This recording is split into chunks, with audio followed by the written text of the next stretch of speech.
Do this after each use of the oven, and you'll never have to spend hours scrubbing it again.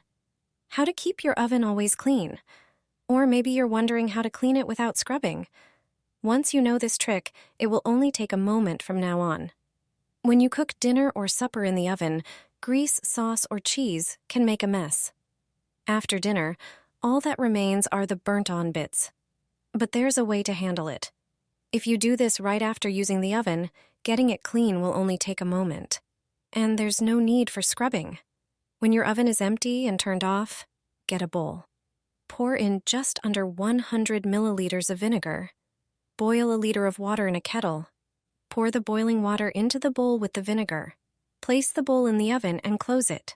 Leave the bowl inside for 20 minutes. After this time, open the oven. Look at how steamed up it is. It will be easy to clean now. Wipe the glass with a clean cloth. See how dirty it was. Now, wipe the inside of the oven. Soak the cloth in the vinegar water. You can continue cleaning the oven now. For tougher stains, use a sponge. After everything, wipe the oven with a paper towel. Don't forget to clean the heating elements at the top of the oven. Dirt collects on them too, and now they're easy to clean due to the moisture. Just remember that the oven must be off during this process.